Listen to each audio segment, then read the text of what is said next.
युग पुरुष बाबा साहेब डॉक्टर भीमराव अंबेडकर। संक्षिप्त जीवनी। भारत रत्न राष्ट्रीय संविधान निर्माता Baba Saheb doctor Bhimrao Ambedkar. Audio editor Manoj Kumar Bauddh. नमो बुद्धाय जय भीम। नहीं सकता। 35 पशुपतिनाथ मंदिर में ताले पड़ गए।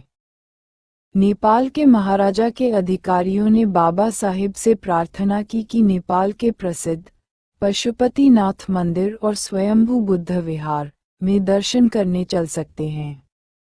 परिषद के सभी प्रतिनिधिगण तैयार हो गए। इनमें बौद्ध भिक्षु भी थे, किंतु बाबा साहेब अपने समाज की अस्मिता और गौरव के प्रति इतने सचेत थे।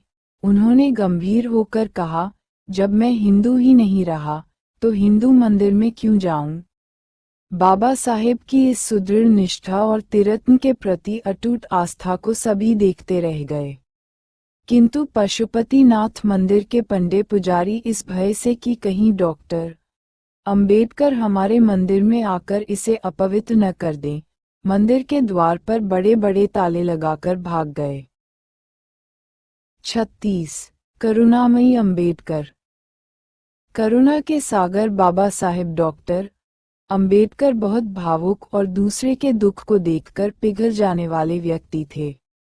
वे स्वयं बहुत बीमार रहते थे, इसलिए वे दूसरों की बीमारी का समाचार सुनकर चिंतित हो जाते थे। एक दिन जब उन्हें अपने चौकीदार सुदामा की बीमारी का पता चला तो उनकी करुणा जाग उठी। 3 दिसंबर 1956 सोमवार की सुबह बहुत कड़ाके की ठंड पड़ रही थी। फिर भी बाबा साहेब अपने सहयोगी नानक चंद रत्तू जी को अपने साथ लेकर सुदामा का हालचाल मालूम करने के लिए निकल पड़े। सुदामा के रहने सहने की व्यवस्था डॉक्टर अंबेडकर ने अपने बंगले में ही की हुई थी। सुदामा को रह रहकर यही चिंता सता रही थी कि अगर मैं मर गया तो मेरी पत्नी की देखभाल कौन करेगा। बाबा साहेब जब उसके पास पहुंचे तो उसकी खुशी का।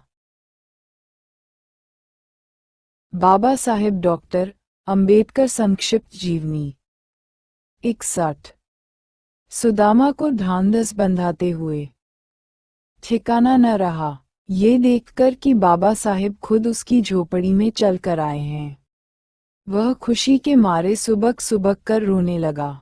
आंसू बहाते हुए उसने बाबा साहेब से कहा, बाबा साहेब, मेरे मरने के बाद मेरी पत्नी का क्या होगा? बाबा साहेब ने उसको हिम्मत बंधाते हुए कहा, मरने से डरते हो क्या? रो मत, एक दिन सभी को मरना है। देखो, एक दिन मुझे भी मरना है। हिम्मत से काम लो, मैं तुम्हारे लिए अभी दवा भेजता हूँ, तुम जल्दी ही ठीक हो जाओगे। उन्होंने लौटकर नानक चंद रत्तू जी के हाथ दवाएं भिजवाई, किंतु किसको पता था कि अगले कुछ दिनों में ही उनकी भी जीवन लीला समाप्त होने वाली है। 62 बाबा साहेब डॉक्टर अंबेडकर संक्षिप्त जीवनी।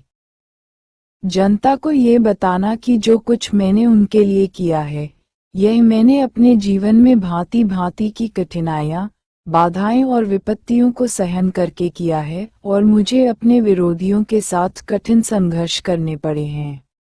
बड़ी कठिनाई के साथ मैं ये काफिला जहां यह आज है ला सका हूँ। चाहे कुछ भी हो, कठिनाइयों के बावजूद भी यह काफिला आगे ही बढ़ता रहना चाहिए।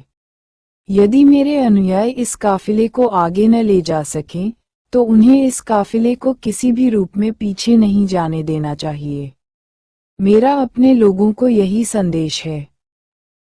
करोड़ों लोगों को जगाकर और उन्हें उन्नति की राह पर खड़ा करके 6 दिसंबर 1956 को 26 अलीपुर रोड, दिल्ली में बाबा साहेब चिर निद्रा में सो गए।